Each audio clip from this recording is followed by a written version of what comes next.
And I have been tasked by our Zoom moderators with giving the following technical instructions.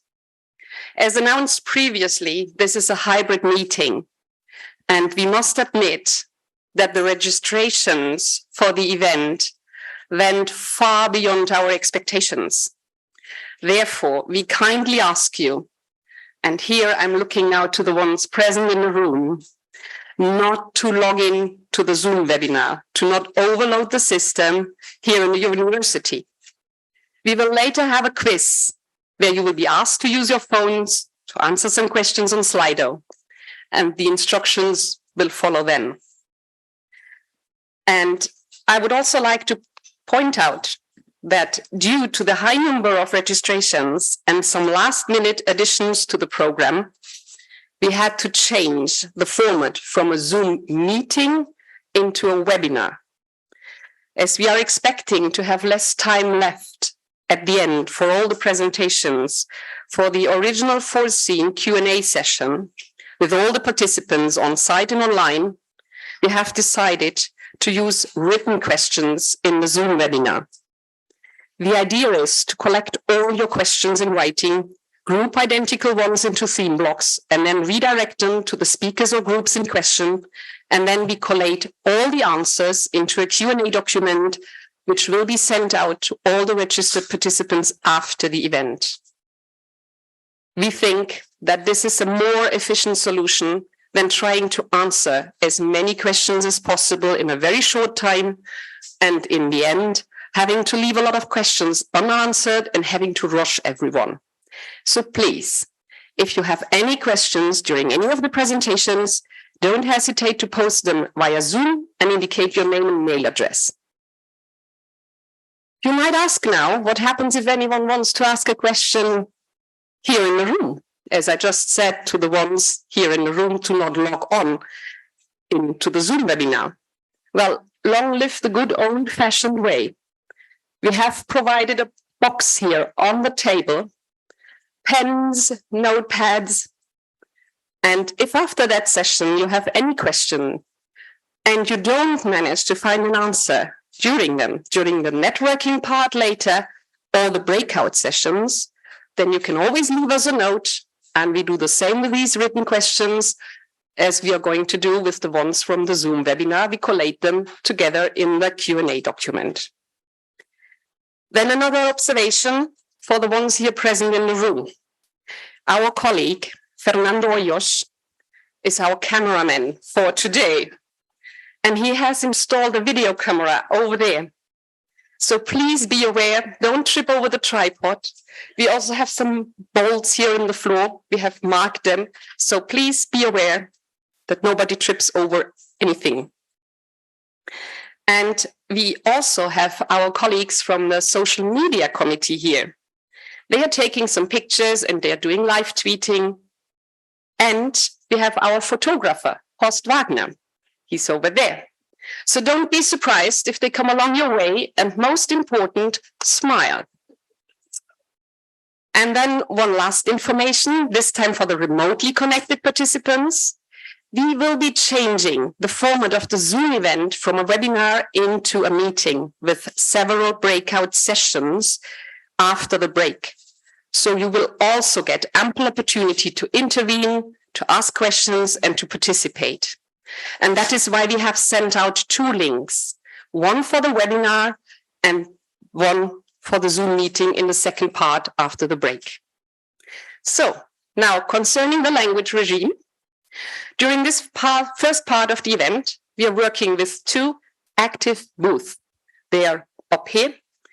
Our colleagues are interpreting into English, channel 3, and into French, channel 2.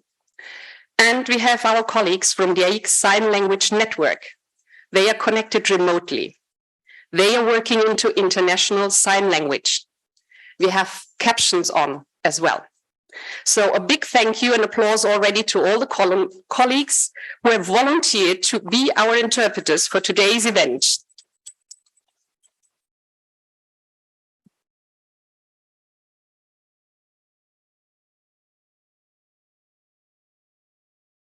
And all the speakers from now on will be all speaking their mother tongues. For the participants on Zoom, please select the corresponding channel at the bottom of your Zoom screen. The receivers and headphones, they are here at the entrance of the room. We have left them as well on the table. After that first session, once you don't need them anymore, just please leave them on the table. And with that, I'm going to switch now into German.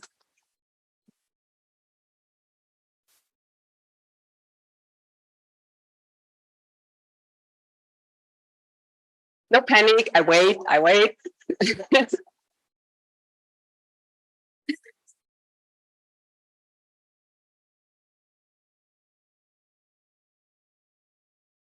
Ja? So.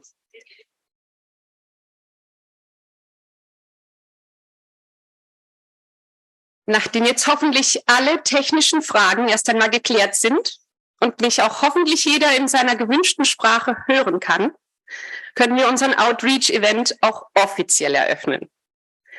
Wie ihr wahrscheinlich alle schon mitbekommen habt, finden dieses Wochenende anlässlich des 70-jährigen Bestehens der AIIC zahlreiche Veranstaltungen in Brüssel statt.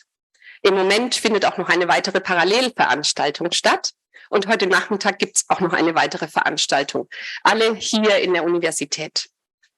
Und im Namen des Regionalvorstands der AIIC Belgiens ist es mir eine große Freude, euch alle hier bei uns in Brüssel willkommen zu heißen.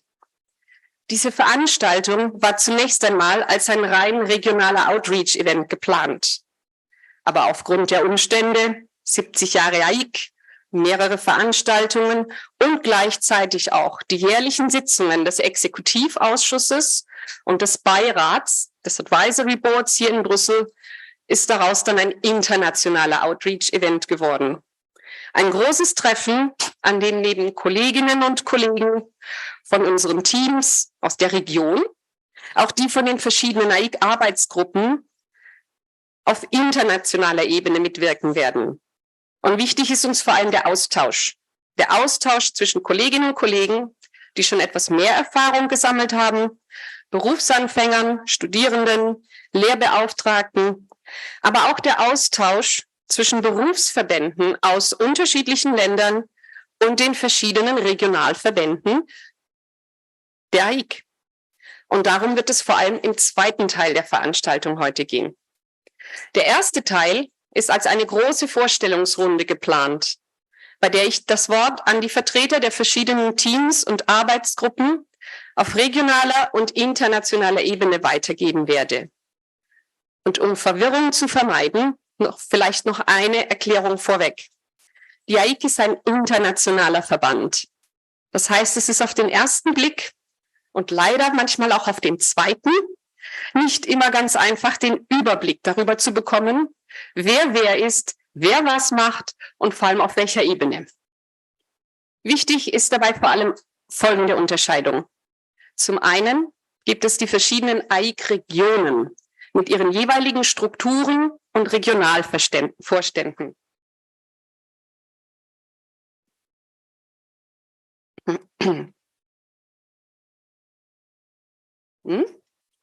The next one, this one. So, das ist jetzt der Regionalvorstand der AIIC Belgien. Und die AIIC hat 23 Regionen, die sich in Größe und Mitgliederzahl zum Teil ganz stark unterscheiden.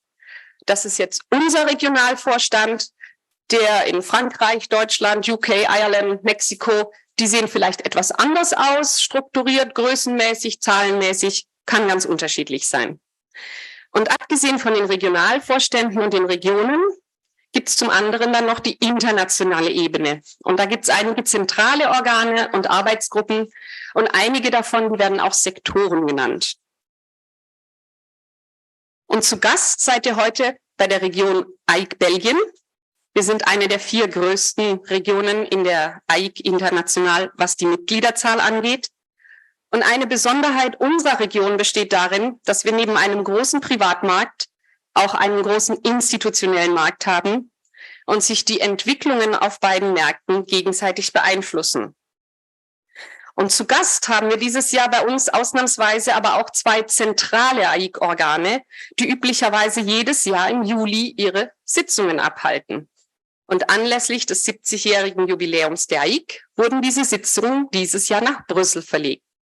Und das ist zum einen der Exekutivausschuss, die werden nachher auch noch zu uns kommen, EXCO, wie wir es ja auch abkürzen, und dann der Beirat, das Advisory Board. Und das Advisory Board setzt sich aus den Vertretern der 23 verschiedenen AIIC-Regionen und Vertretern von einigen Arbeitsgruppen und Sektoren auf internationaler Ebene zusammen. Und die meisten der Advisory Board-Mitglieder sind heute auch hiermit von der Partie. Könnt ihr mal winken, die schon da sind. Und ich möchte mich auch schon im Namen des belgischen Regionalvorstands für die Unterstützung bedanken, die wir von den Gruppen bekommen haben. Und wir freuen uns sehr, dass somit ein internationaler Austausch mit Kolleginnen und Kollegen aus den verschiedenen Regionen möglich wird.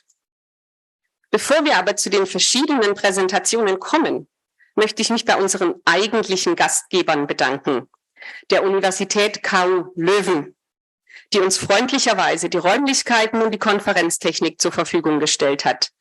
Ohne sie wäre diese Veranstaltung überhaupt nicht möglich gewesen. Und ich möchte nun den Rektor, Herrn Professor Dr. Beuys, zu uns hier nach vorne bitten.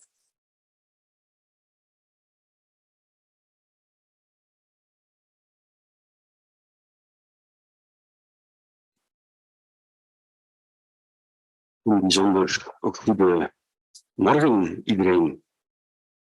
Ik denk dat er vandaag, nu ik aan het woord ben, nog veel meer mensen vertolking nodig hebben. Dus ik ga even een minuutje praten, zodat iedereen de kans krijgt om een headset op te zetten.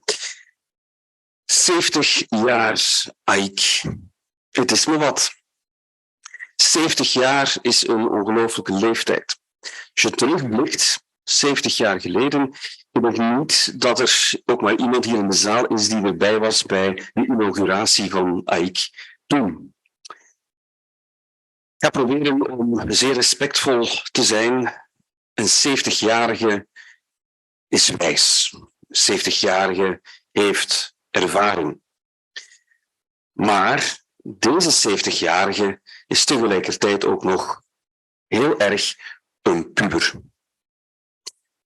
Ook in het licht van de eeuwigheid is 70 jaar helemaal niets natuurlijk. En als je kijkt naar het tolkberoep, naar de tolkwetenschap en naar het tolkonderwijs, dan gaat het om bijzonder jonge beroepen, domeinen, disciplines. En dat merk je. In 70 jaar is er gigantisch veel veranderd.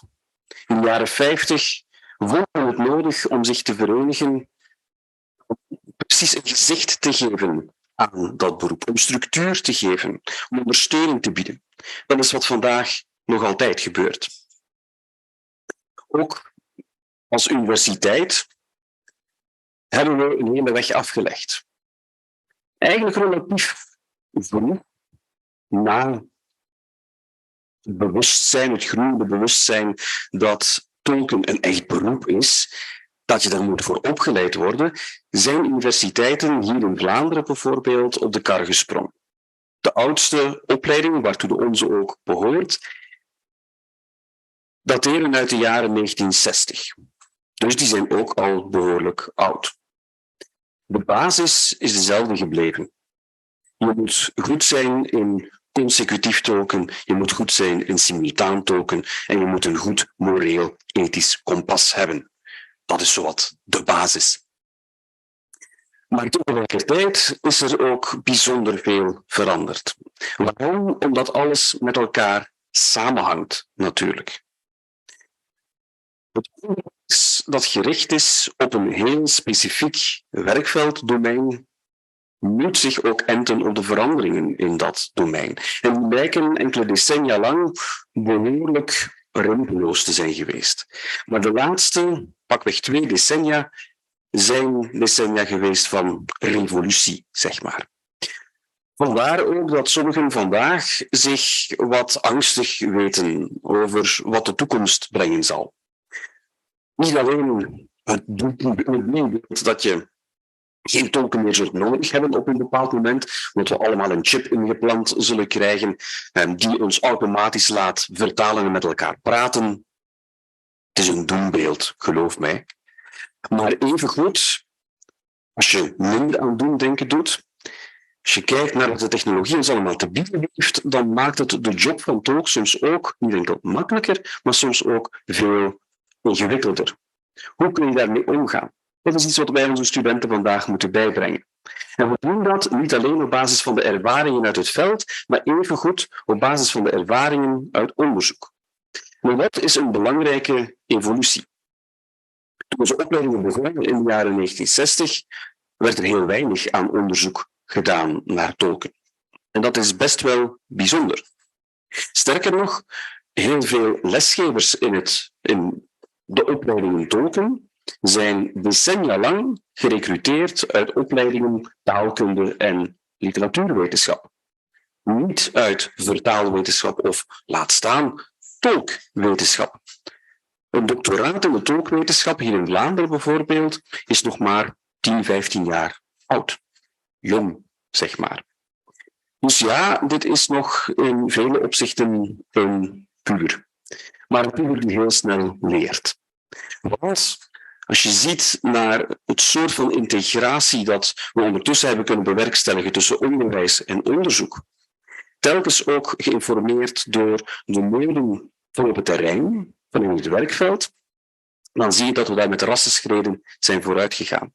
Dat ook dat niet enkel het beroep heel sterk geprofessionaliseerd is de laatste decennia, maar dat ook het onderzoek heel sterk matuur is geworden, heel sterk geprofessionaliseerd is geworden. En dat is ook wel belangrijk, omdat het een serieus geeft aan dat onderzoek, maar zeker ook aan de opleiding, die op hetzelfde academische niveau staan als pakweg burgerlijk ingenieur. Maar evengoed geeft dat een serieus aan het beroep. En dat is serieus belangrijk voor de hele maatschappij. Evident. Dus dat is wat universiteiten vandaag heel sterk te bieden hebben. Een kruispunt van onderwijs, onderzoek en ja, ook werkveld. Daarom ben ik zeer blij om te zien dat zoveel mensen hier vandaag zijn, zowel hier in Brussel als bij ons online in virtual space. Er zijn ook nog heel veel uitdagingen. Ik had het daarnet over technologie. Daar zijn we uiteraard heel sterk mee bezig. Maar zeker ook minstens evenveel mee bezig zijn, dat is hoe kunnen we vanuit opleidingen, vanuit onderzoek ook, de maatschappij in zijn volle breedte vooruit helpen. Conferentietolken, de focus van AIIC, zijn en blijven een heel belangrijk segment van het werkveld. Maar minstens zo belangrijk is het werk dat elke dag opnieuw geleverd wordt in vaak weinig luxueuze omstandigheden, om niet te zeggen primitieve omstandigheden, in een veld als sociaal tolken, tolken voor migratiediensten, tolken voor rechtbanken, waar men de tolk vaak niet de kans geeft om zijn of haar job uit te oefenen zoals die dat zou moeten doen, zou willen doen, zou kunnen doen. Nog erger is het voor tolken in conflict situaties. En er zijn er nogal wat, ook vandaag. Je zou het niet hopen in de 21ste eeuw, maar ze zijn er wel. En tolken blijven die onzichtbare krachten die ervoor zorgen dat mensen elkaar toch begrijpen. In oorlog en in vrede en hopelijk toewerkend naar de vrede. Ze zijn onzichtbaar en ze worden heel vaak vergeten. We gebruiken ze als westerse mogendheden heel vaak op het terrein. En als de grond te heet wordt onder onze voeten, vertrekken wij en blijven zij achter. Ook dat is iets waar we ons blijvend moeten voor inzetten. Ook dat is iets waarvan ik weet dat het AIIC na aan het hart gaat. Dat is ook iets wat ons na aan het hart gaat. Waarvoor we ook even onzichtbaar en soms ook heel zichtbaar proberen voor te ijveren. Kortom, 70 jaar is lang, 70 jaar is kort. In elk geval wens ik zowel de oude, ervaren, wijze 70er als die puber van 70 nog bijzonder veel fijne jaren toe. van heel erg veel inspiratie en vooral ook van heel erg veel boeiende ontmoetingen. En uiteraard is dat ook wat ik u vandaag toewens. Veel inspiratie, veel boeiende ontmoetingen. Maak er een zeer fijne dag van hier in Brussel.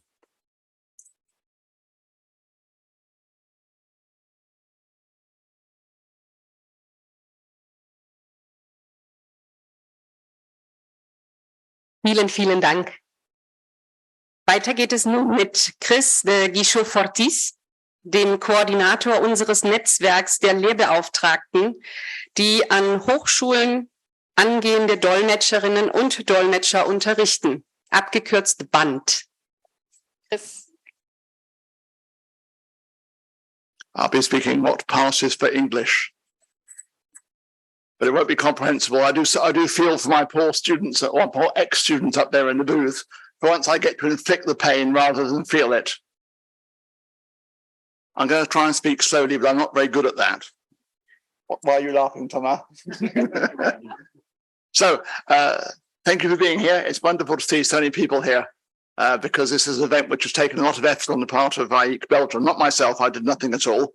And it's great to see it being properly honoured by your presence here. So I hope we're going to be able to not teach you stuff, but tell you things that will interest you and maybe inform you about what goes on in what is, in some ways, the major region of AIIC as regards number of members of AIIC. Anyway, let me get on to my subject, BANT. I coordinate what's called the Belgian AIIC network of trainers, hence BANT. We've been around for 14 years now. And thank you, Thomas. These are our prime directives, like in Star Trek. The idea originally was that we come together as groups of trainers, and we use the word trainers because it includes people who train at professional level, both within SKEEK, for example, and NATO, and also teachers who teach students in the master's programs, including here at KUL. So that was the idea, that we improve the way in which we teach, we compare methods, we endeavour to learn from best practices. And of course, this has become very much more important in the last 2 or 3 years, because the profession, as everyone else has said today, is undergoing a complete revolution. There are new methods, there's online interpreting, and teaching has to follow suit. I think we all think it's very important in BANT not to remain stuck in the past, because we've always done things certain ways since the profession first existed, but things are now changing at a mega pace. Our second prime directive is to represent AIIC to the schools in Belgium.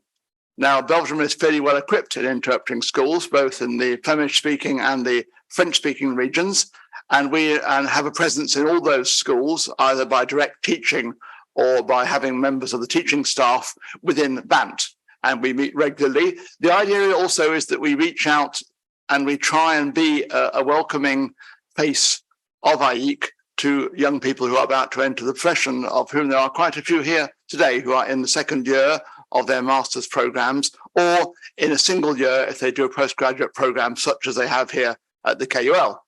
Slide, please, Thomas. All my interpreting career, I wanted to say slide, please.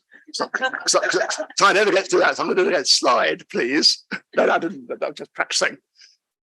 Okay, so BANT is open to a couple of categories of people. First of all, anybody who lives in Belgium and teaches anywhere in the world.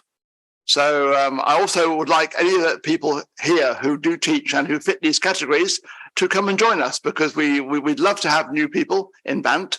The more people we have, the merrier, and the more best practices we can share and experiences we can share, surely the more useful we are to the profession as a whole and to the next generation. The second category of people who can join BANT are people who live elsewhere and teach in Belgium or train in Belgium. And there are quite a few members of BANT who do that, who fall into that category. I happen to fall into both categories. No, I don't. I don't live elsewhere. So I only fall into one category. Slide, please.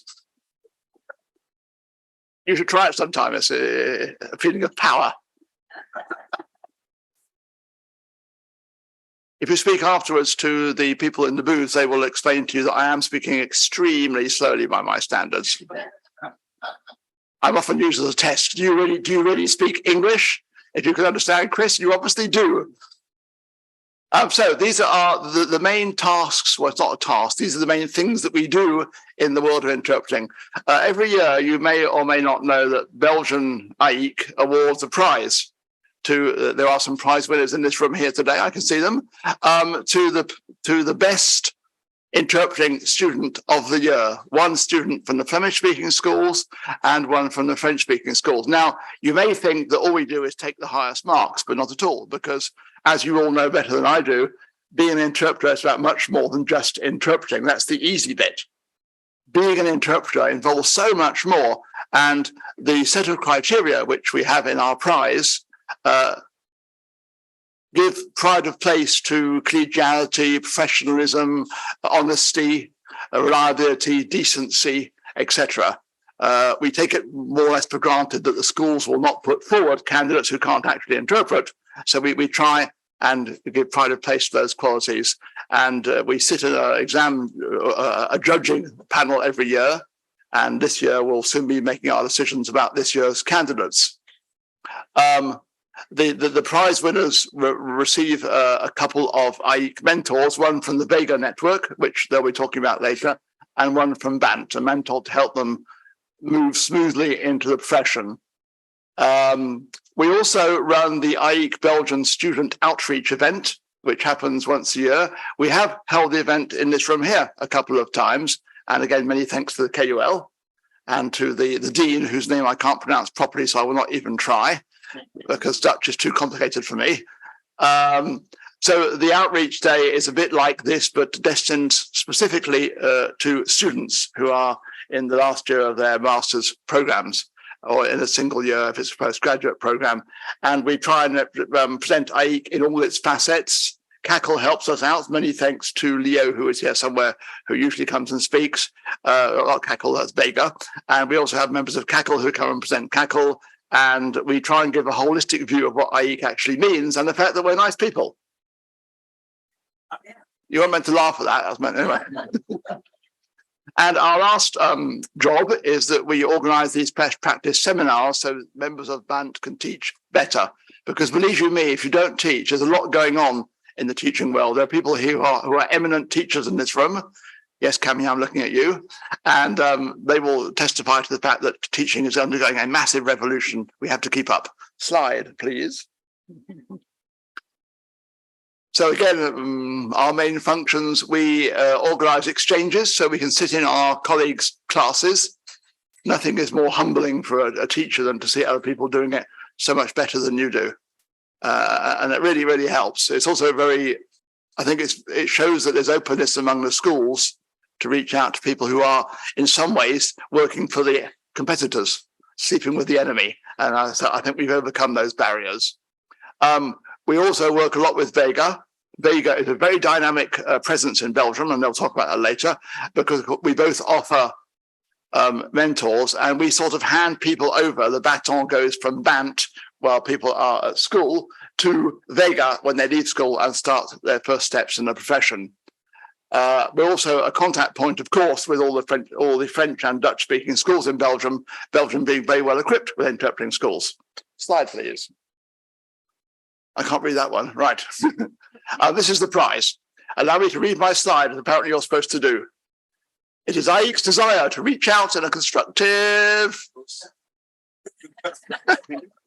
way to those. That's teamwork. This is a test of my sang-froid.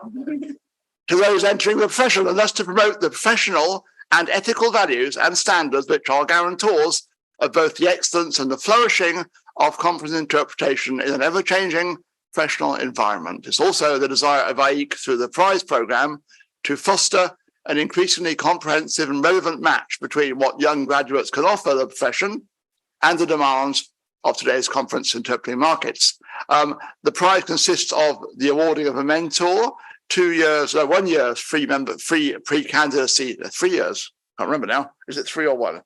Either way, 1 or several years pre-candidacy within AIIC, and of course the ability to say that they are prize winners and put this on their CV, and then we reach out by enabling people to speak at various events as the AIIC prize winner. Moving on, please. Oh, that's the wrong slide. Is it? We finished. Okay, I have apparently finished. Thank you for your patience. I should have to respect the more slowly.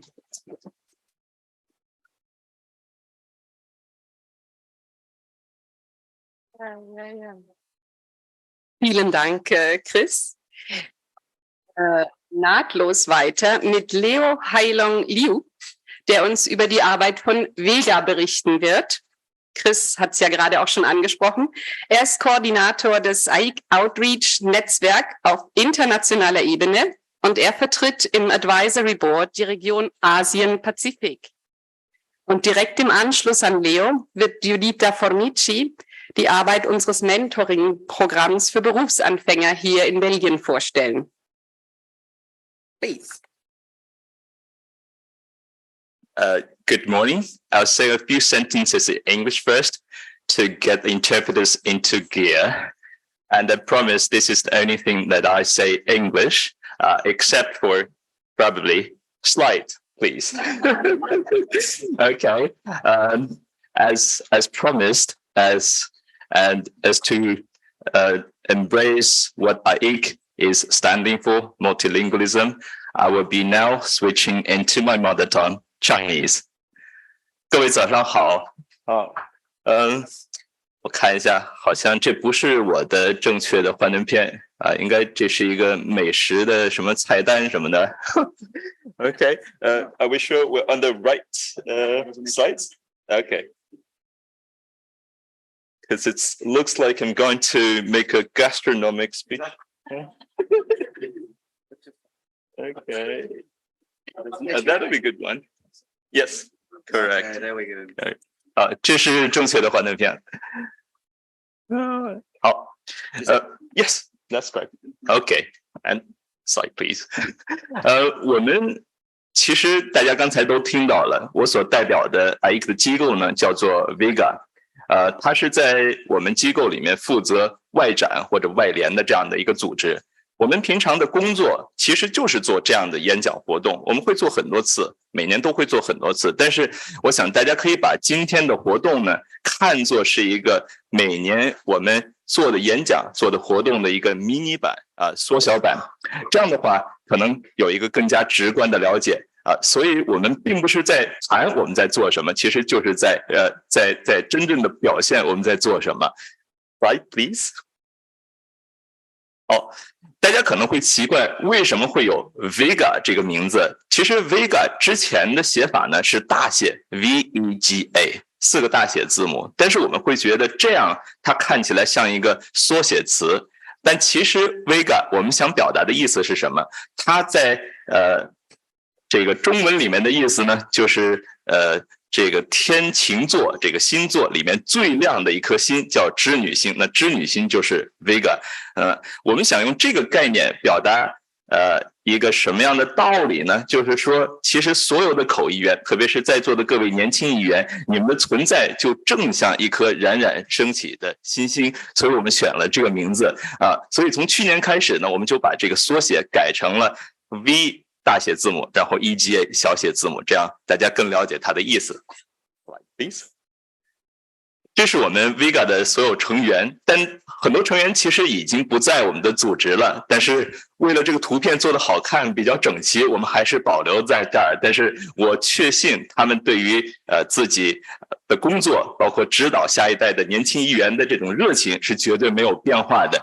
我们的成员呢一共有11位，他们代表了11个地区，但是大家要注意，我们在 AIIC 讲地区的时候，可能表达的不是一个国家，可能是几个国家。比如说在南美，我们可能就有智利、有阿根廷、有秘鲁来自这几个国家的 Vega 成员。Right, please.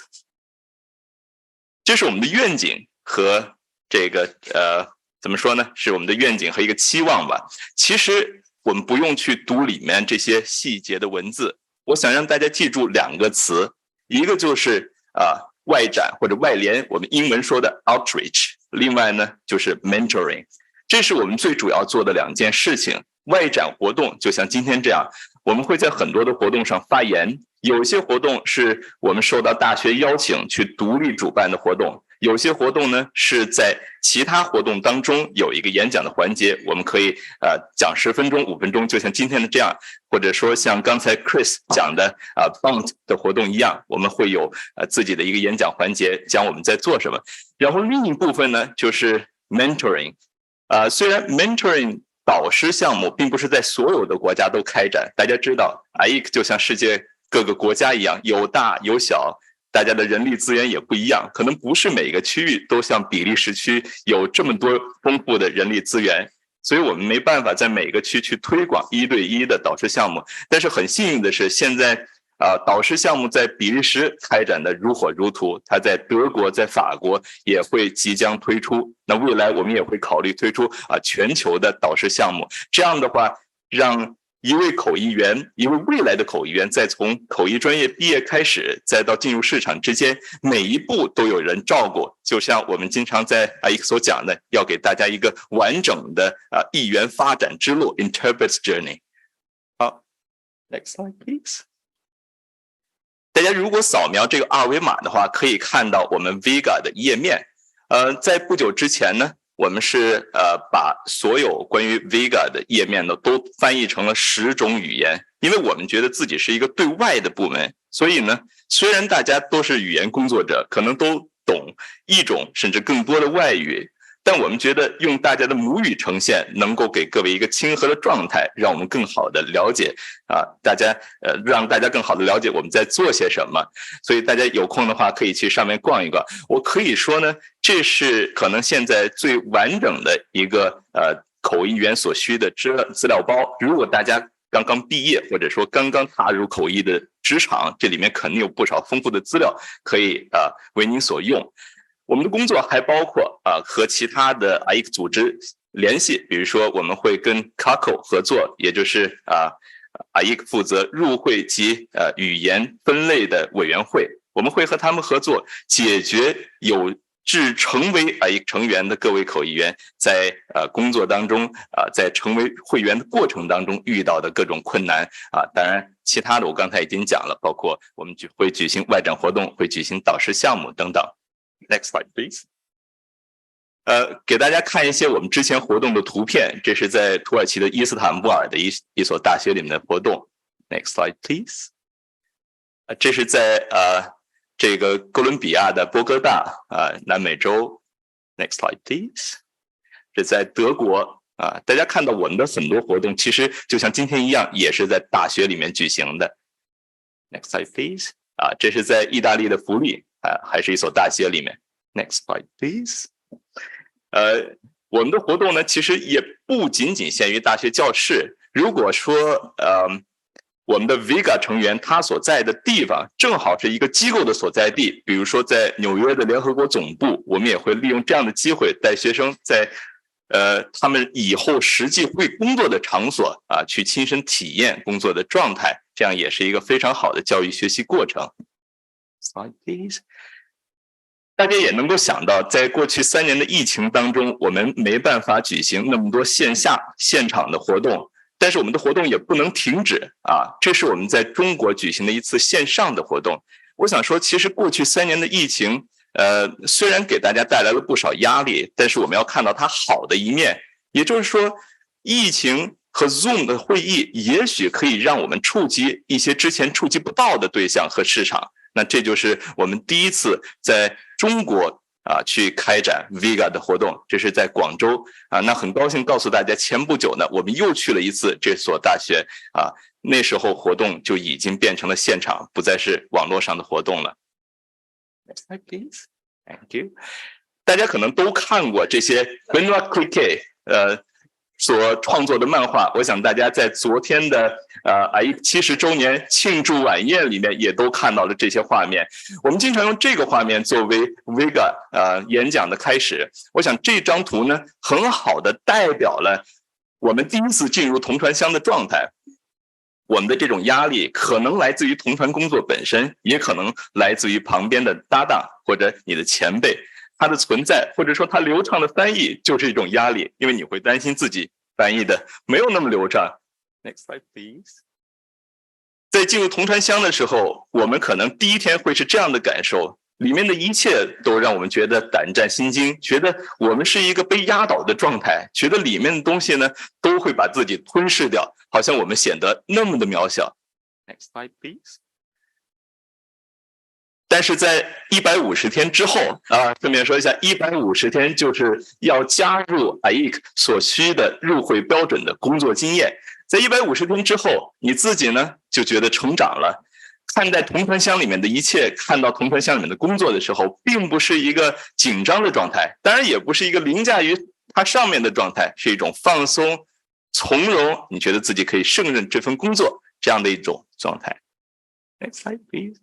所以我们希望议员的成长过程是这样的一个过程。最开始呢，可能我们做的不好，但我们也不知道自己做的不好。我们再到后来知道自己做的不好，但是呢还不知道怎么提高。再到后来，我们又做得好，又知道自己做得好，又有信心，又有能力。这就是一个议员最终应该达到的状态。其实刚才讲的那些压力呢，很多时候并不是来自于口译的工作本身，是我们的心理压力，是我们的心理压力让我们的口译工作并没有发挥出完全的水平。所以我们想帮助大家克服这些压力，其中帮助大家克服压力的办法就是创造一个社群，创造一个群体。那么在 Vega 这里，大家除了从有经验的同事呢听到他们的经历之外，也可以和自己的同辈分享。其实有时候听到别人跟你的经历一样，或者说大家走过的路都是一样，听到这种安慰的时候，听到这种别人的处境的时候，就觉得心理压力已经少了不少，这样你就可以专注于口译的工作。Next slide, please. 这也是我们在每一次外展活动会放的一张幻灯片。其实我们缓解压力的方式来自于哪里呢？就是来自于我们手头有的各种工具。我们的口译技术、口译技能，当然自不用说，是议员最基础的工具，但还有很多东西，很多看似轻微的东西，也能够帮你减少自己的压力，增加信心。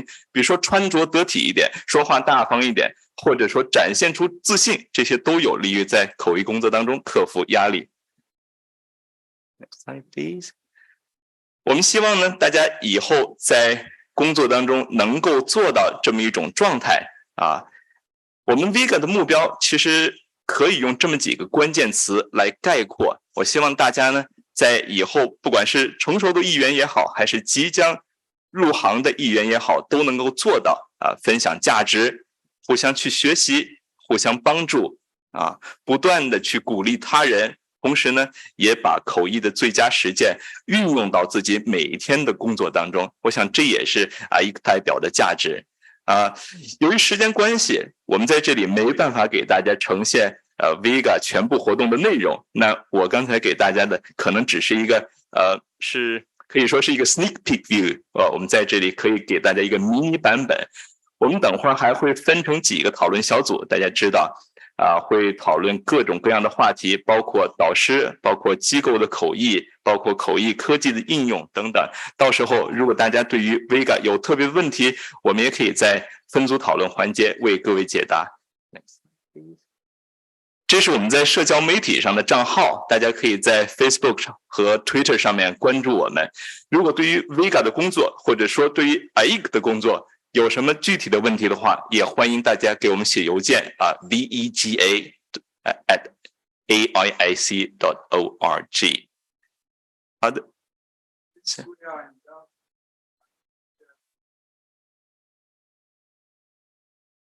No problem. I can repeat the question. So the question is, since we are in Belgium, can you please share the Vega person for Belgium, please?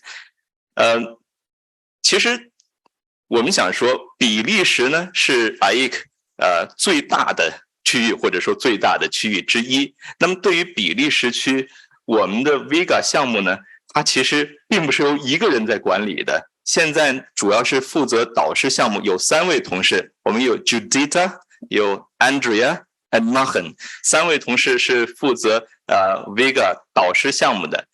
因为这里呢人才众多，所以说我们在比利时的运行一直没有把这些工作交给单一的代表去做，而是由一个3人小组的团队去做。所以说大家对于比利时的 Vega 的活动，包括 Bond 也就是学生小组的活动，以及 Vega 的导师项目，有什么具体的问题，我们也可以在分组讨论的时候和3位导师项目的负责人以及我本人进行交流。I think this is the last slide. Okay. This is a good way to end the presentation.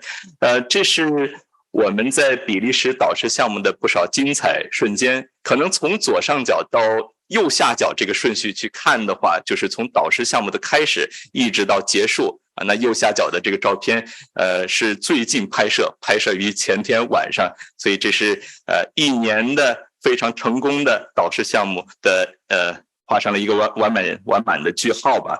大家可以看到，其实口译员的工作、口译员的活动一点都不无聊。从照片上这种欢欣的微笑，以及他们活动的丰富，以及桌上摆的美酒美食，大家就可以可见一斑。好，我今天的演讲就到这里，欢迎大家保持联系，多多交流，祝各位口译之路一切顺利。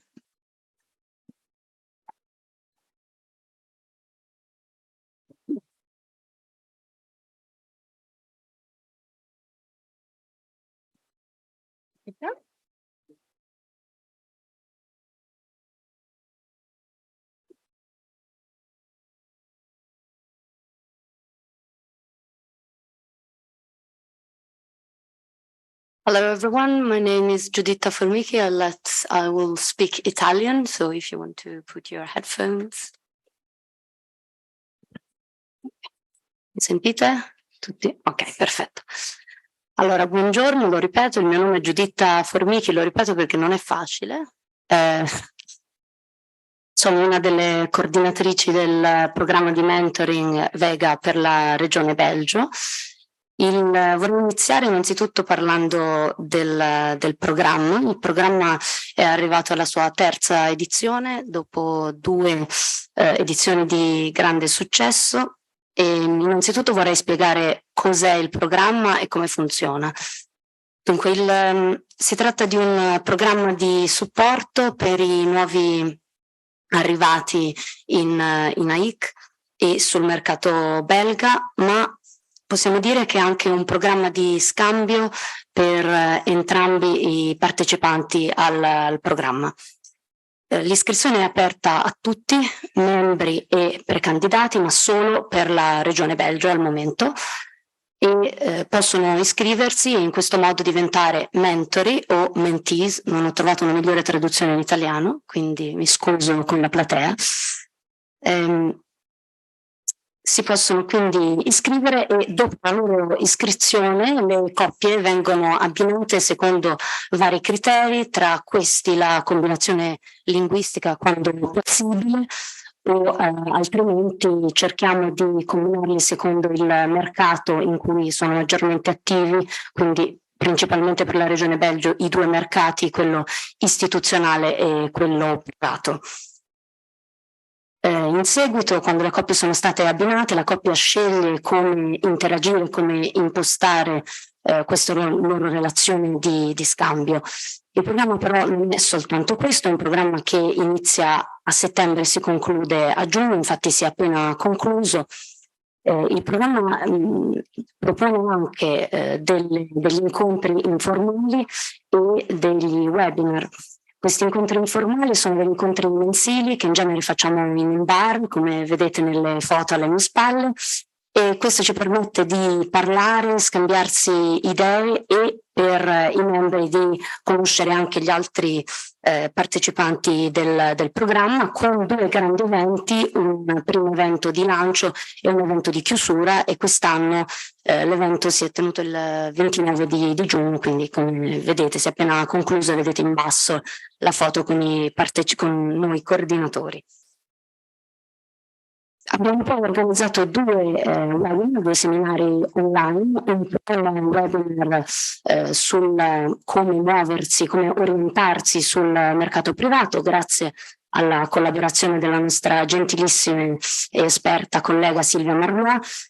che ha potuto rispondere alle domande, chiarire alcuni dubbi dei partecipanti, specialmente i più giovani, e poi un secondo webinar in collaborazione con CACOL, che vedo qui presente, quindi che ringrazio nuovamente.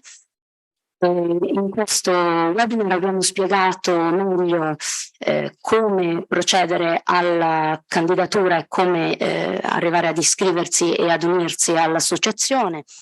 Abbiamo risposto anche a delle domande specifiche, cioè i membri CACOL hanno risposto in realtà alle domande specifiche dei partecipanti. Sono stati 2 webinar di grande successo con una buona partecipazione, quindi speriamo e intendiamo ripeterli. Questa edizione, come vi ho detto, si è appena conclusa, però rinnovo l'invito e l'appello a tutta la regione, per il momento solo alla regione Belgio, per chi volesse iscriversi abbiamo inviato il link e l'email a tutti, potete iscrivervi come mentori o come mentee. Avete tempo fino al 7 di luglio, saremo un po' flessibili con la data ma non tanto, quindi vi invitiamo a farlo il prima possibile, vi incoraggiamo perché crediamo che sia veramente una grande opportunità, l'ha già detto prima Leo, ma è un'opportunità che arricchisce tutti e che permette uno scambio tra colleghi con maggiore esperienza e colleghi che sono nuovi per l'associazione e sul mercato. Se avete ulteriori domande o necessitate ulteriori informazioni, noi saremo qui a disposizione con la mia collega coordinatrice Andrea e altrimenti potete contattarci all'email vegabelgium@aiic.net. Grazie.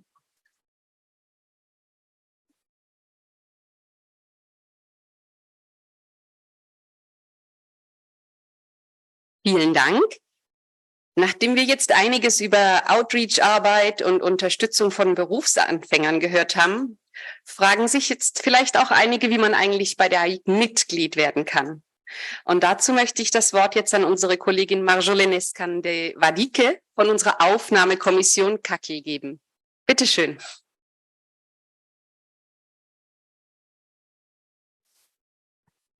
Bonjour. Voilà. Monsieur Chris de Fortis, il est où là? Les 70 ans là. Ah bon.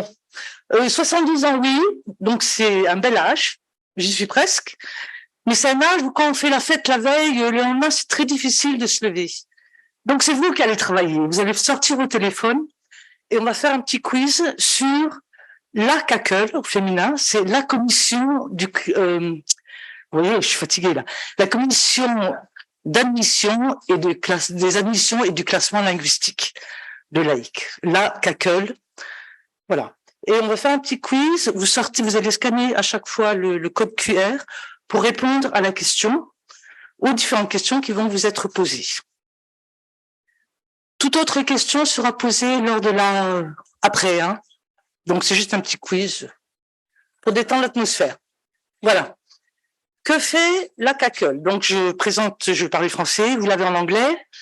Elle se retrouve 2 fois par an pour manger du chocolat et de la glace. C'est vrai, hein? C'est la commission de l'AIIC qui décide des costumes, de l'apparence, des habits. C'est elle qui va décider des nouvelles demandes d'admission et du classement linguistique, ça c'est en D.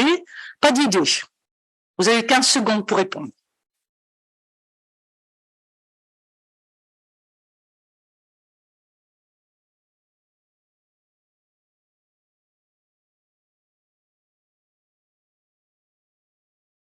On va faire prochaine diapo, s'il vous plaît.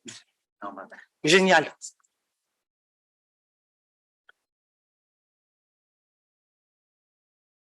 Non, mais ils ont répondu, là.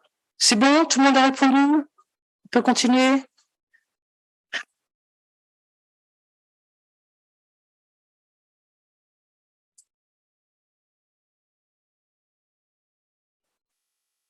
Irréconciliable.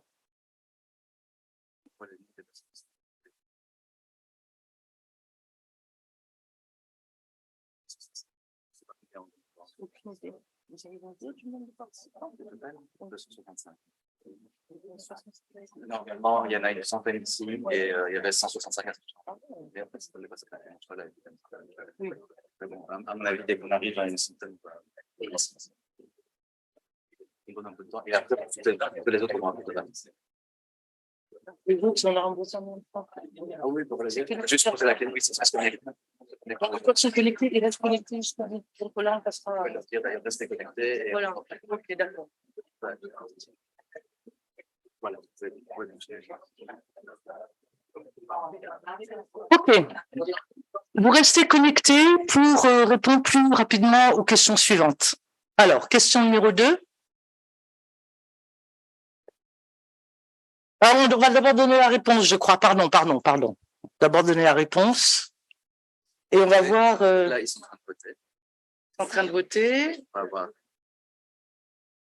Là.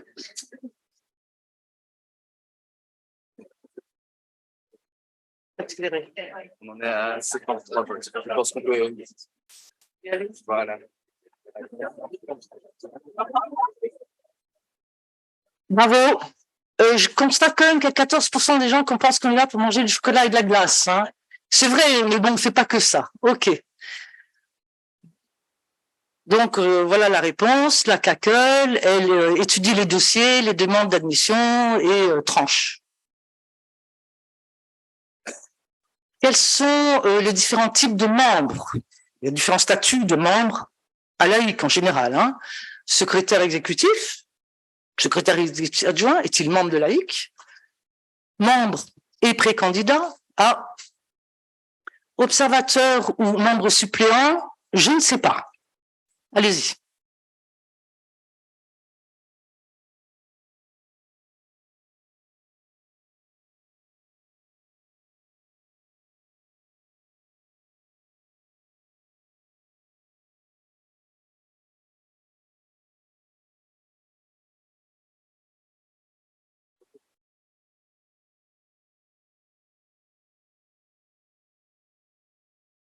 Bravo. Vous êtes très instruit de ce que fait l'AIIC, c'est parfait.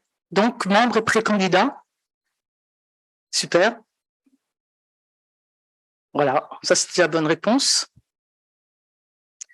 Alors, est-ce que je peux devenir candidat sans être avant, au préalable, pré-candidat? En A, non, parce que le préfixe pré, ça veut dire qu'il faut passer d'abord par cette case-là avant d'aller à la case suivante. C'est que je vois pas, moi, de là, vous êtes marrant. Alors, oui, un candidat est un postulant qui a fait sa demande d'admission, qui a été retenu et qui est en période de, comment on dit, challenge. J'ai horreur de ce mot, donc, comment on dit, de contestation. Voilà. Ensuite, ça dépend de l'humeur des membres de la CACEL. Et je ne sais pas. On vote.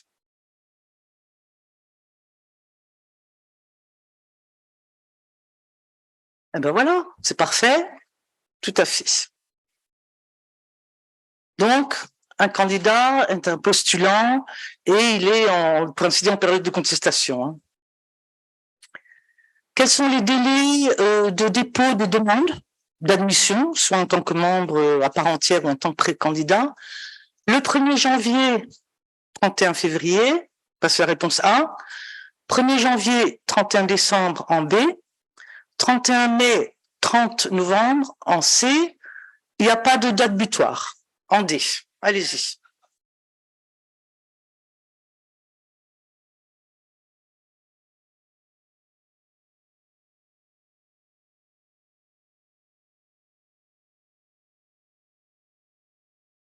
Voilà, parfait. Je constate que nous sommes tous membres de l'AIIC parce qu'on est tous au courant là. Hein. Je vois bien qu'il y a des non-membres là qui votent que eux. On aurait peut-être des réponses différentes. En effet, on a 2 dates butoirs dans l'année, le 31 mai et le 30 novembre. Merci. Pour devenir pré-candidat ou pré-candidate, il faut que j'ai travaillé moins de 150 jours, plus de 150 jours, 150 jours. Je n'ai pas besoin d'avoir travaillé un certain nombre de jours. On vote.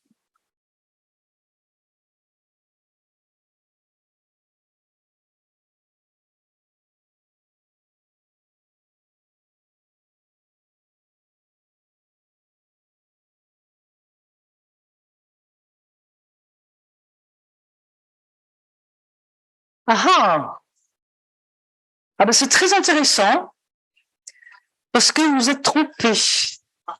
Voilà.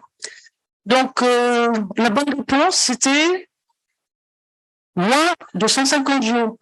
La question, c'était pour devenir pré-candidat et pas candidat. Je suis sûr que là, vous avez oublié le pré, là. Hein, voilà. Pour devenir pré-candidat, vous n'avez pas besoin de travailler 150 jours. Léo, vous avez dit tout à l'heure que pour devenir membre, il faut avoir travaillé 150 jours. Voilà, c'est ça la différence. Continue. Alors là, je ne peux pas traduire parce que je n'ai pas de mot en français, donc je vais lire en anglais. Hein. A presenter, c'est quelqu'un qui va vous introduire à l'AIIC, qui va se porter garant pour vous, pour ainsi dire. Je ne peux pas dire présentateur, ça fait télé hein, en français. Alors qu'en anglais, ça marche bien. Donc en anglais, who is a presenter? Vous avez en réponse A, David Attenborough, Oprah Winfrey, an AIIC member vouching for a pre-candidate, or not me. On vote.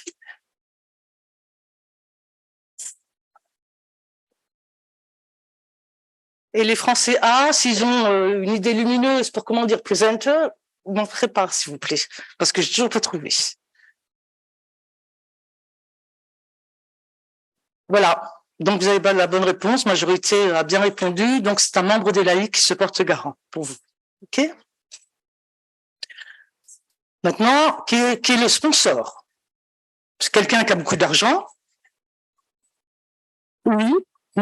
Adidas, Qatar Airways, un membre actif de l'AIIC qui se porte garant pour votre demande de candidature. On répond A, B, C, D.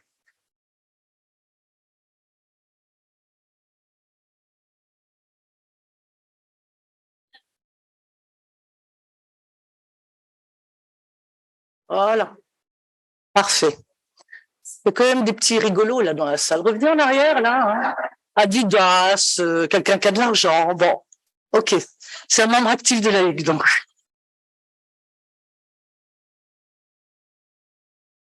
Quel est le nombre minimum de signatures qu'il vous faut, que ce soit de la part de vos presenters, si vous voulez être pré-candidat, ou des parrainages, si vous voulez devenir membre à part entière? Donc, quel est le nombre minimum de personnes qui doivent signer pour vous? Il n'y a pas de minimum. Plus on est nombreux, plus on s'amuse. 1, 2, 3, 4. On répond?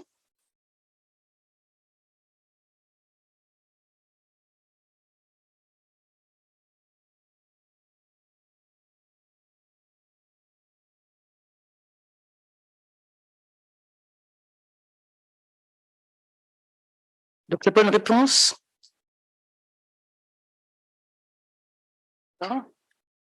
En C, vous avez bien répondu. Donc, il vous faut au moins 3 personnes qui vont signer pour vous, soit pour que vous deveniez pré-candidat ou membre à part entière. Quelle est la différence entre une langue A, B ou C? Ça, on complique là. Hein. Alors, les langues A et B sont des langues actives, à partir desquelles vous travaillez et vers lesquelles vous travaillez.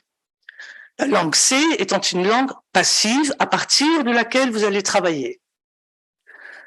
Ça, c'est la réponse A. En B, A, c'est l'anglais, B, c'est le français, italien, c'est la langue C. Il n'y a pas de différence, ce sont toutes des langues, certes. Aucune idée. On vote.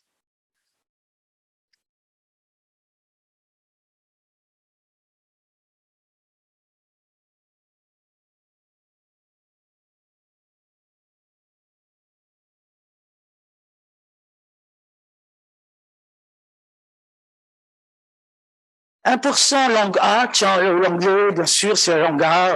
Hein. 3, pas de différence, 0. OK, c'est bon. Donc là, les langues A et B sont les langues actives, hein, bien sûr, à partir desquelles on travaille et vers lesquelles on travaille. La langue C étant la langue passive, à partir de laquelle vous travaillez seulement. Qu'est-ce qui se passe une fois que j'ai déposé ma demande de candidature? Vous attendez qu'on vérifie tous vos antécédents. Vous allez boire un peu avec vos amis. Vous donnez un petit pot de vin. C'est le bienvenu hein, aux membres de la CACEUR. Votre demande sera étudiée et la CACEUR décidera lors de sa réunion de janvier ou de juillet respectivement. on répond.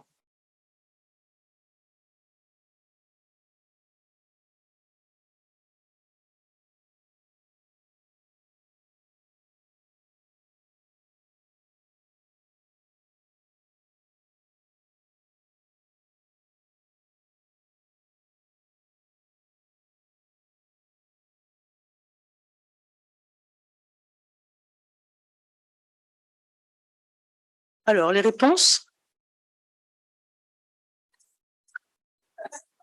Est-ce qu'il y a quelqu'un qui va me donner des sous, là? Oui, 13%. On attend la sortie, hein? OK. C'est bon. Ben voilà, je crois que... Congratulations, Sarah. Je ne sais pas qui c'est, Sarah.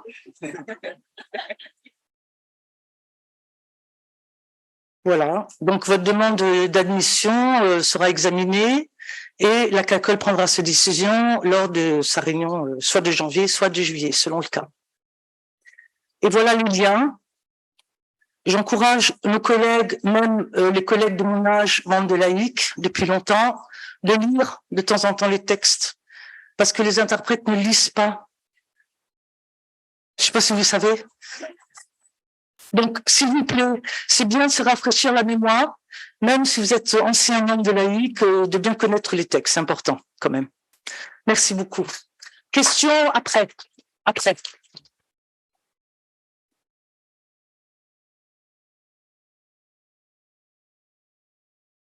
Vielen Dank, Marjolaine. Und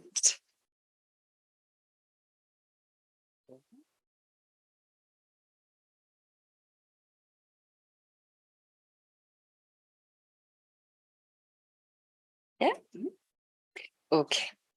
Die AIIC bietet aber auch noch weitere Aktivitäten an, weil schließlich ist ja nicht nur der Berufseinstieg wichtig, sondern auch die berufliche Weiterbildung. Und das ist die Aufgabe unseres ATPD-Teams. Und dessen Arbeit wird uns nun Michelle Hof vorstellen, auch eine Advisory Board-Kollegin. Bitte schön.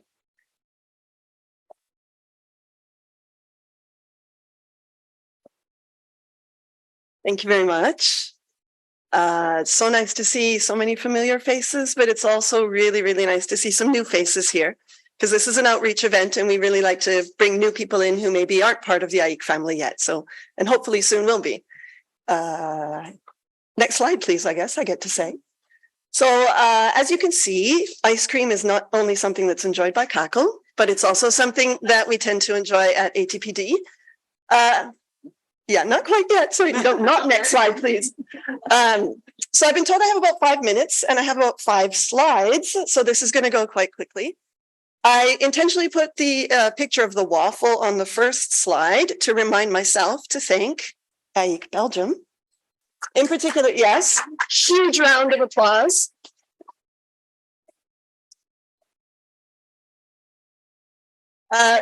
So much work has gone into making today a success. And I really just want to give a shout out to Katja and to her team for everything that they've done.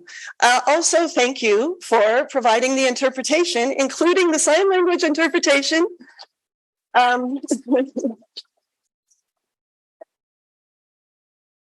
If I could just say, you know, we do learn as we go and we're never too old to learn. And I'm learning a few lessons today. And one of them is always leave a little empty square on your slides so that you have somewhere to put the box with the sign language interpreter.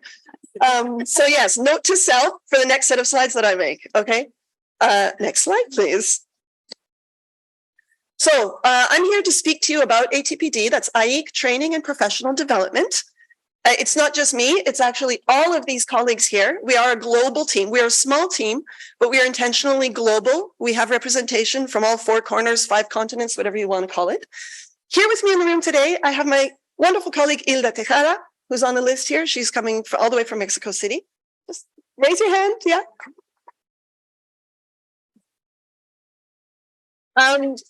But you see, we have members from all over the world. And this was an intentional thing because the idea is to make AIIC and what we offer as AIIC much more than just a European-centered sort of business. So we have got people from all around. And we really learn so much from each other, even within ATPD, in exchanging our experiences about training and professional development everywhere. Next slide, please. And I think you have to move that. Sorry, you're going to have to cover all the ice cream. The ice cream's just the... Okay, so there's dynamic bits to this slide, and I actually said that they could remove them, but apparently they're still there. So yeah, so what I want to do here is just tell you a little bit about training and professional development. All of us, when we say, you know, what's training, we might have one thing that pops into mind, sort of like what flavor, what ice cream flavors come up. Half of us will think vanilla, the other half will think chocolate. And maybe when we think about training, we think, well, what is training? Oh, it's like when I want to improve my consecutive note taking. Anyone? Yeah. I want to work on my English retour. Also, yeah, a big hit. But actually, there's lots of different flavors of training that is possible for working interpreters. And ATPD divides our training, as we see it, into 4 different categories. The first one is actually, yes, the interpreting skills. We want to work on our retour. We want to work on our notes and all of those things. So that is a very important part of the skills that we learn and we polish. A second very important part, we are interpreters, language learning, kind of important. So whether that's learning a new language, adding a C, whether that's converting a C into a B, which as I know you know is an active language because you just told Marjolaine there that is, or whatever it is, language learning is also an important part. But there's more than that. I mean, knowledge-based courses is also something that ATPD considers important and likes to promote. That might be, for instance, learning about the country or the cultures where your languages are spoken. It might be learning subject matter that is important to the market in which you work, those sorts of things. Ancillary skills, it's a bit of a catch-all, but it's almost even more important than all of the other ones because it's all of those other things you also need to be able to do in order to be a successful interpreter. So everything from, I don't know, being able to do your accounts as a freelancer, yeah, being able to negotiate contracts, maybe, anyone. Also things like voice training, which is maybe something that people weren't so aware of too long ago, but is increasingly considered to be an important part of what an interpreter needs to learn about and needs to do. Of course, our ears, auditory health. Again, not something that was on people's radars pre-COVID, but it's on everybody's lips these days. And all of that, so this sort of training is what we call ancillary skills. So everything that makes us good interpreters, but may not specifically be involved with the interpreting process. Next slide, please. But ATPD is also involved in a couple of other areas. In particular, we do have activities in initial training. So that's the training that makes you a qualified professional interpreter. There we don't offer the initial training, but we do, or my predecessors, in ATPD did a lot of work defining things such as best practice, the criteria of what makes up the sort of program that will give you formal qualifications in conference interpreting. And also a very important part of what ATPD does is training for trainers, making sure that the trainers who are teaching you how to become an interpreter also have the knowledge in order to do their job as best they can. And you might think, I don't know, there actually are quite a few trainers in this room. But very often I'm speaking to people where there's no training and no trainers in the room. And you might think, oh, well, you know, why is that interesting to me? But actually, a lot of people, once they develop the skills and they decide they maybe want to give back somehow to the profession, you may find that becoming a trainer in whatever format that may be can be a way to give back and to, I don't know, help the next generation find its way. And so ATPD tries to offer training for trainers to make sure that all of those people's good intentions are actually turned into something that actually will help the next generation become better interpreters. Next slide, please. So just very briefly, thinking about training in all of those different flavors that it offers is... I have an entire slide to talk about the benefits of training because some people might think, well, I'm already an interpreter, I'm already working. Like, why should I be doing CPD if I've already got a job and I've already got lots of clients and I'm actually okay?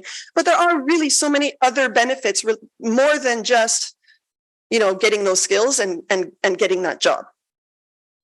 Obviously, ongoing training, it will keep your skills fresh. It will make those skills better. But at the same time, it will also keep you in front of the pack. There's a lot of competition in our business, and making sure that you are that person who's done that most recent CPD, that you're staying on top of what's happening, I don't know, industry developments and these sorts of things. We'll make sure that you've always got that edge. But I will tell you the one thing, hands down, that most people do continuing professional development for, like the reason why they do it. Well, actually, let me just ask this. Can anybody think what the one thing that people will say is the most important for them when they're involved in continuing professional development training initiatives? Something that has not yet come out of my mouth? Networking, exactly. So sometimes, and I'm going to say this out loud on the record, sometimes it's actually not so much about what you're actually learning, but the people that you're connecting with while you do so.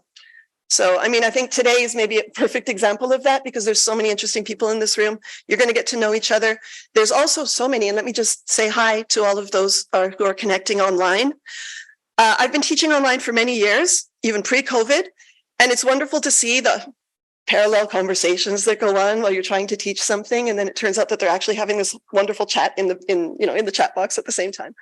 I tend to encourage that because it's the networking and it's the learning with and from each other that is really such a huge benefit of any sort of CPD or any training that you do. I can't see the chat box, but I'm going to assume that that's also happening in this meeting. Not so much. Are they afraid? Oh, it's a webinar. Okay, yeah. Sorry. We'll see. It might come to life later when you turn it into a meeting. Okay, I think this is maybe my final slide or my second last slide. The next one. Yeah, so just briefly, ATPD, we do offer our training in a lot of different formats. Pre-COVID, it was exclusively in person, like a lot of things in our profession were. During COVID, it was exclusively online, which would come as no surprise to anyone. That is also the time when I took over ATPD. So one of my first jobs was basically, oh, we have a global pandemic. How are we going to try and make sure that what we've been doing so far quite successfully in person can be done hopefully just as successfully online. And we did that for a couple of years. Now we've moved into the post-COVID world where we offer purely online training because it does definitely have its benefits for a lot of different reasons. We also offer purely in-person events, hands-on training and other events where we get people together in a room, which also has its benefits. And we're also offering hybrid events as well. So something that's in person, but with people connecting sort of like what we have today. And we're trying to sort of leverage the best of all three of these worlds as we go forward in the training offering that we do. And I think actually maybe the next one is my last slide. Yes, okay. So these are my takeaways. Yeah, so what have we learned from the last 5 minutes, or probably a little bit more than 5 minutes? 3 things, first of all. Yes, 1, okay. Treat yourself to some training, yeah? We all have a little bit of ice cream from time to time. Treat yourself, set yourself a goal, even if it's just one CPD event a year. That can quite quickly become addictive, and you'll see the benefits of it accruing quite rapidly. So I would say if you're not the sort of person who tends to get involved or sign up for training, consider giving yourself that at least once a year. Because of the different formats that are available these days, there's also a lot of affordable options as well. So it's no longer you have to fly somewhere and spend hundreds of euros to go get this training. Sometimes there's a lot of more affordable things that you can do too. So treat yourself to it. Second takeaway, invite a friend along. Yes, bring a friend. Everything's always better in twos. It's more fun. If you are learning something together with somebody, you will often have them help keep you on track as well. So it can help you stay, keep you focused on your goals. So sign up for something and sign somebody up together with you. Yeah. And my third and final one, this is a call to action. Become a friend of AIIC. This is a thing. So even if you're not an AIIC member, you can go onto the AIIC website. I think I should have that's the other note to self from today. More QR codes on my slides. Yeah. So I will do that. I will do better next time. Not quite. Well, anyway, you can just Google. I tried it yesterday and it works. Friend of AIIC. Register or something, and you will actually get taken to the page. If you try and find it in the AIIC website, you probably won't. But I didn't design the website, so not my fault. But when you sign up to be a friend of AIIC, again, this is for anybody who's not a member but would like to be kept in the loop. You can give your name, you give your email address, you click through all of the other things, ignore, reject, and then you get a list of the newsletters that you can sign up to. There's about 7 or 8. ATPD runs 2. So we have one for general CPD offerings and another one specifically for training for trainers. But PRIMS, like the private market sector, also has a newsletter. There's one on EU sector. So just go through that list and see which things you might want to sign up for. And that gets you into our newsletter feed. But of course, there's all the social media and everything where everything is posted and shared as well. So please, I would love to see some more friends of AIIC joining after today's talk. And I think now I'm done. So that's how you can find me. You can also find me during the networking session because we have got a table together with the Sign Language Network out in the coffee. So thank you very much.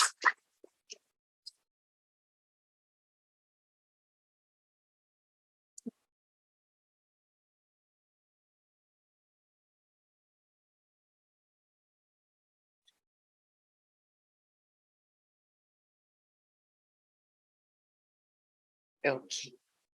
Ja, und ein weiterer Bereich unserer Arbeit, der uns sehr am Herzen liegt, und Michelle hat es gerade auch schon gesagt, das ist ein Aspekt, der leider bei der Organisation mehrsprachiger Veranstaltungen und auch in vielen Institutionen noch immer nicht genügend Beachtung findet. Und das ist die Zusammenarbeit mit den Gebärdensprachen-Dolmetscherinnen und Dolmetschern. Und zwar in sogenannten hybriden Teams. Und ich muss dazu sagen, wir haben bei der Organisation dieser Veranstaltung sehr, sehr viel darüber gelernt. Und wir freuen uns ganz besonders, dass wir hier heute auch die Mitglieder des AIIC-Netzwerks für Gebärdensprachendolmetschen bei uns haben. Und dazu gebe ich das Wort auch an die Koordinatorin, auch Mitglied im Advisory Board, Karen Green. Please.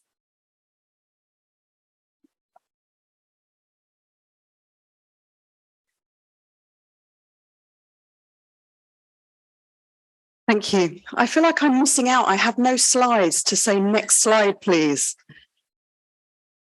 So I'm Karen Green. I'm a member of the UK and Ireland region. I'm the sign language representative on the advisory board, and I'm the coordinator of the Sign Language Network. Thank you very much for inviting us today to come and speak to you all. So in 2012, the AIIC Assembly in Buenos Aires took the decision to give conference sign language interpreters the possibility to join AIIC. Our gratitude has to go to Old Valerie for being the first sign language coordinator. Maya DeWitt has been the captain guiding the Sign Language Network ship until she stood down at the start of this year, as she'd come to the end of her 2 full terms of office, and I have taken over as the new coordinator of the Sign Language Network. I'd like to take this opportunity to thank Maya for her unwavering dedication, hard work, and vision for the network. We wouldn't be where we are now without her, and I certainly have great big boots to fill.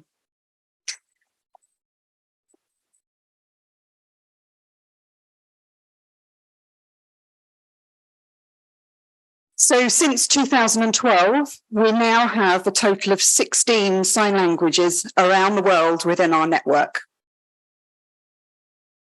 We have 49 members, and that consists of 12 full members who are sign language interpreters, 21 pre-candidates, and 16 what I'm calling supporter members.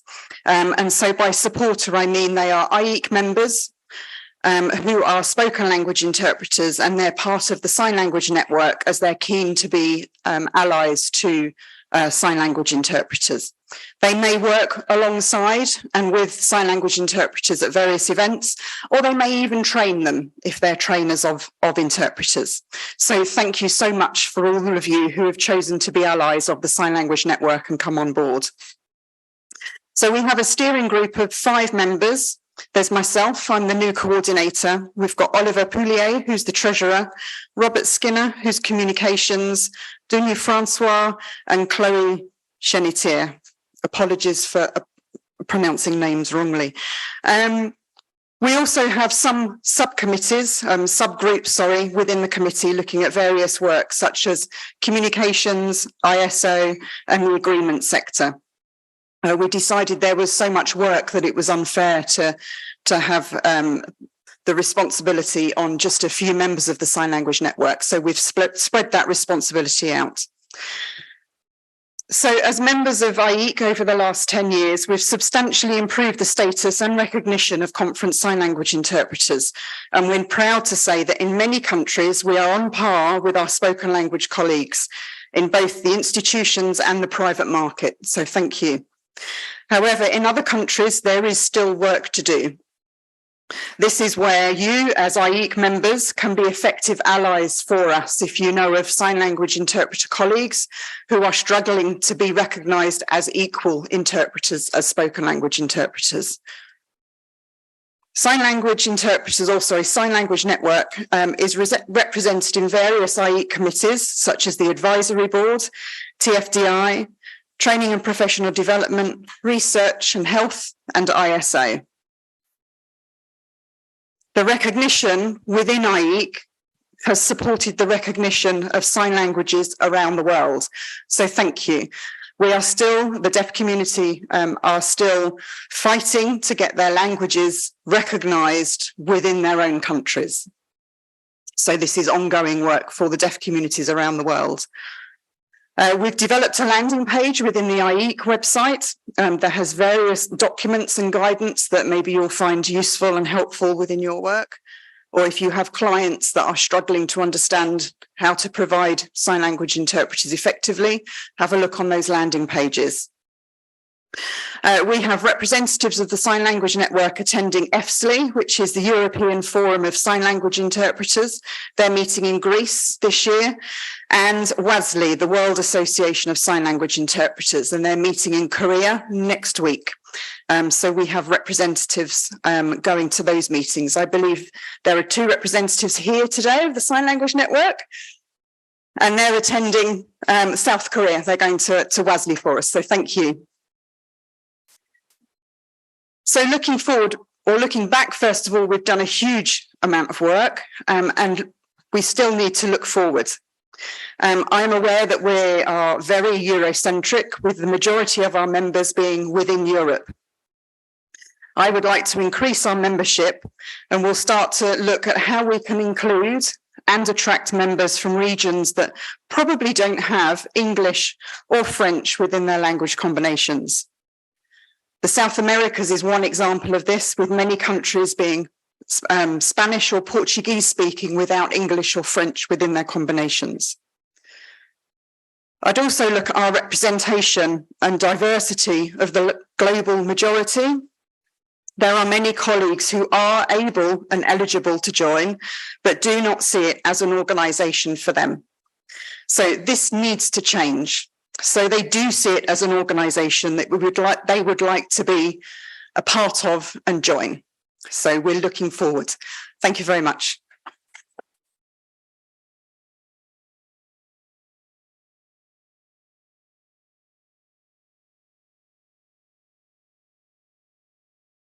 Ja, und bevor ich zum Abschluss unserer Makro-Vorstellungsrunde komme und das Wort an unsere Kollegin Federica Mamini gebe, sie ist Koordinatorin unseres AIIC-Privatmarktsektors PRIMS, der anlässlich des 70-jährigen Bestehens der AIIC eine ganz besondere Kampagne auf die Beine gestellt hat, möchte ich noch unsere Vizepräsidentin Silvia Misi unter uns begrüßen, für EXCO, hier auch heute mit dabei. Hallo? You didn't... Okay.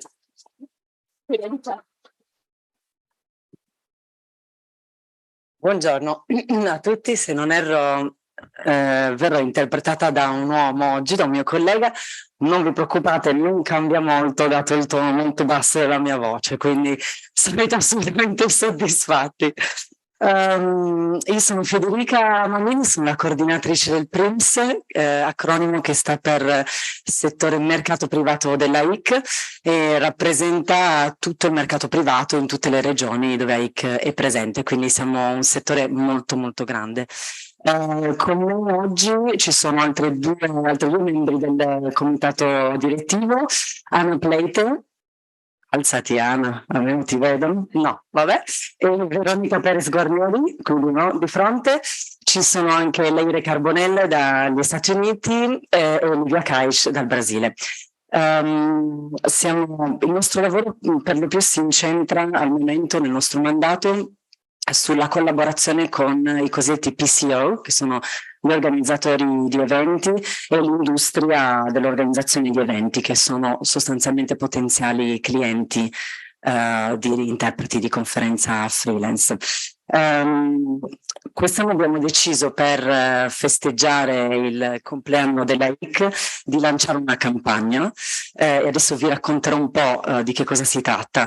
In primis, per chi non conosce il gruppo, vi posso dire che ci riuniamo 2 volte l'anno, solitamente una volta in Europa e in un altro paese extraeuropeo, e organizziamo delle sessioni plenarie su tematiche d'attualità. Al momento ci concentriamo molto sulle nuove tecnologie, quindi l'intelligenza artificiale e tutti i nuovi trend del mercato privato. Parliamo anche molto di qualità nel servizio dell'interpretariato, ma anche qualità del suono, per esempio, delle condizioni di lavoro, e parliamo anche di sostenibilità dell'organizzazione di eventi per interpreti di conferenza. Quindi questo è stato il tema del nostro ultimo incontro a Dublino a gennaio. Abbiamo parlato di come gli interpreti di conferenza possono essere sostenibili e di come l'AIIC può essere sostenibile per migliorare anche la reputazione, cercare anche di aprirsi verso il mondo esterno, parlando anche di sostenibilità, che è un tema assolutamente molto importante. Ora, parlando della campagna, la campagna è volta a sensibilizzare il pubblico sull'importanza del multilinguismo. Abbiamo deciso di far parlare persone che usano il servizio di interpretariato o che conoscono il nostro lavoro, perlomeno che riconoscono l'importanza del multilinguismo. Vogliamo insistere molto sull'importanza di parlare la propria lingua madre, perché sappiamo tutti che ha chiaramente un valore aggiunto e perché questo porta ad una maggiore inclusione sociale, democrazia, giustizia e via dicendo.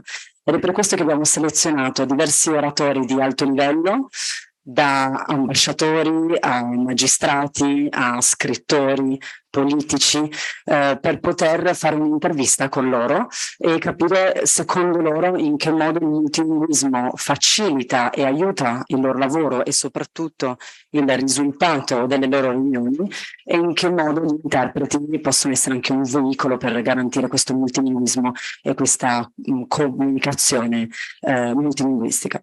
Devo dire che è stato molto bello, perché siamo riusciti a raccogliere un pool di persone molto variegate, molto interessanti, che hanno mandato dei messaggi, e lo dico chiaramente perché sono parte della campagna, ma io credo, poi sarete voi a giudicare, sono molto importanti per l'AIIC. Vi faremo vedere un bel assaggio di quello che sarà la campagna. La campagna durerà 3 mesi, è stata lanciata ufficialmente ieri. Ci saranno un totale di 60 videoclip e citazioni di questi oratori. Verrà anche inviata tramite un servizio di agenzia stampa alle maggiori testate giornalistiche mondiali, perché siamo un'associazione mondiale, con oltre una presenza online di 12 milioni di utenti, con 800 invece giornalisti proprio nel settore dell'organizzazione di eventi. Oltre a ciò abbiamo anche creato una pagina internet che vedrete, perché la metteremo anche online, dedicata a questa campagna, ma che poi diventerà un po' la pagina internet dedicata alla relazione tra l'AIIC, mercato privato, e gli organizzatori di eventi, perché il nostro obiettivo è quello di comunicare, di parlarci, di far capire che noi non siamo solo a loro detta degli interpreti, ma che siamo anche dei collaboratori, dei partner con i quali possiamo trattare tematiche importanti per tutti e farci vedere anche come consulenti, perché noi siamo comunque persone che si informano molto per quanto riguarda la nostra professione, siamo impegnati, vogliamo migliorarci per noi, ma anche in realtà per il settore in sé. Le interviste saranno disponibili su LinkedIn e su Twitter, che sono i principali canali di comunicazione dell'AIIC, e abbiamo deciso di utilizzare il logo dell'AIIC, per quello che non vedrete il logo di primis, perché pensiamo che di fronte al cliente è sempre importante mandare un messaggio univoco un cliente X che non conosce molto bene gli interpreti, se gli diciamo Prince probabilmente non saprà assolutamente di cosa stiamo parlando, e quindi abbiamo pensato di usare il logo AIIC perché è importante ancora una volta far sentire che siamo parte della stessa organizzazione. Un'ultima cosa, l'obiettivo ovviamente è quello di aprirci verso l'esterno e di far parlare gli altri, di cercare di essere un po' meno autoreferenziali, di far parlare chi crede nel ruolo degli interpreti, chi crede e chi sa o chi dovrebbe sapere che parlare la propria lingua madre è importantissimo. E con questo vi lascio il video così potete dare un'occhiata, ma ovviamente questa è una minima parte, la campagna durerà fino a fine ottobre. Grazie.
The IPC is an organization. We're a membership-based organization representing 183 national Paralympic committees around the world. So what we want to do is communicate to our members so they can work with us to find the solutions. If that's only done in English, then 75% of our membership wouldn't understand what we're talking about. So interpretation is absolutely fundamental to everything that we do.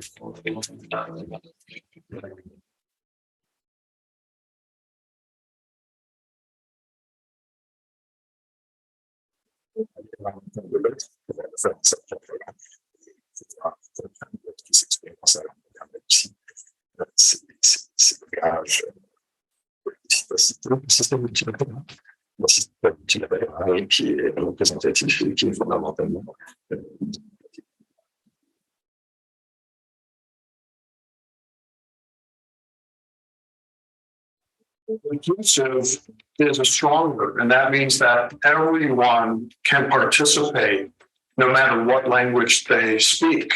And so it, again, equals the playing field for everyone in the room. And live spoken interpretation brings everyone together.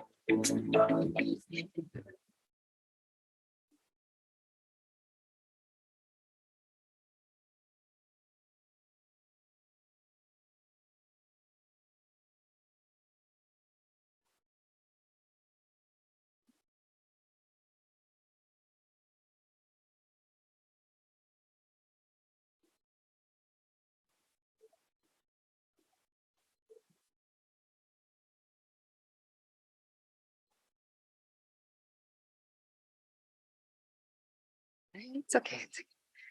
Vielen Dank an alle. insbesondere auch dafür, dass die Redezeiten eingehalten worden sind. Das war nämlich so unsere größte Befürchtung heute Morgen.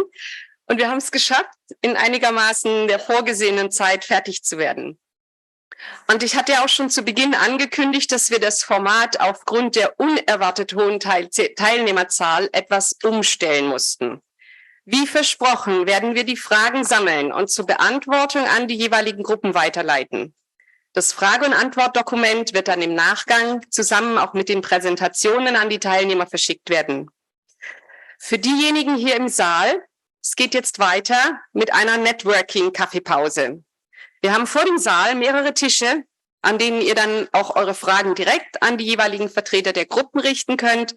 Kaffee und ein zweites kleines Frühstück gibt's natürlich auch. Bevor jetzt aber alle in die Pause gehen, noch kurz ein paar Hinweise, wie es nach der Pause weitergehen wird.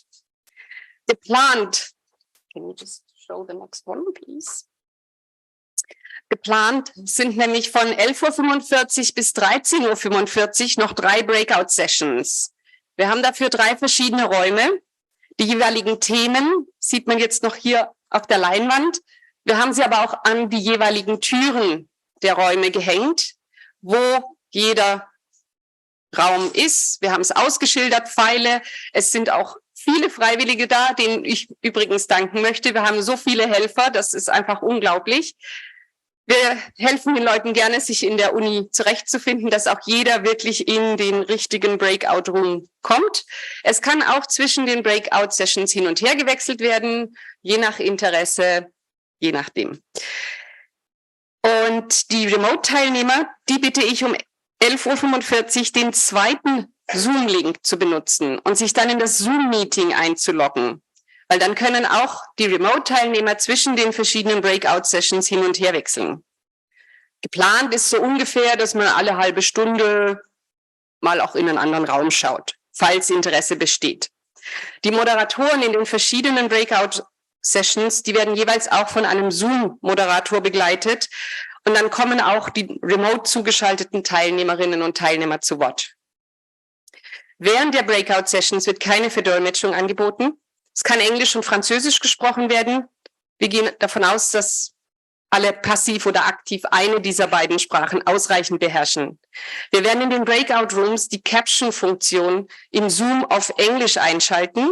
Wir haben eine kleine Gruppe von Teilnehmern, die den Untertiteln folgen werden. Und wir haben auch eine kleine Gruppe, die von einem Gebärdensprachendolmetscher-Team begleitet werden wird.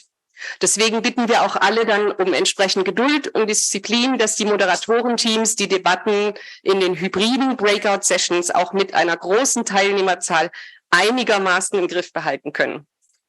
So, und dann noch ein weiterer Hinweis, und der betrifft jetzt aber nur diejenigen, die hier im Raum sind. Unser ATPD-Team, Michelle, Hilda, wir bieten im Sprachlabor nach der Pause einen Workshop an, Speed Training. Es geht darum, wie man in Übungsgruppen mit praktischen Tipps Kollegen Feedback geben kann. Und die Kurzbeschreibung für den Workshop, die haben wir auch im Vorfeld an alle Teilnehmer verschickt. Wir haben 11 Kabinen.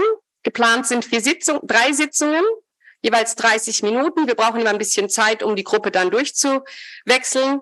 Und es liegen Listen aus, da könnt ihr euch eintragen, am besten in Sprachenpaaren. Und dann haben wir, wie gesagt, unseren Briefkasten hier am Eingang stehen. Da könnt ihr auch gerne jederzeit noch Fragen oder Anregungen hinterlassen. Und ja, damit wünsche ich dann viel Spaß und gute Unterhaltungen in der Kaffeepause.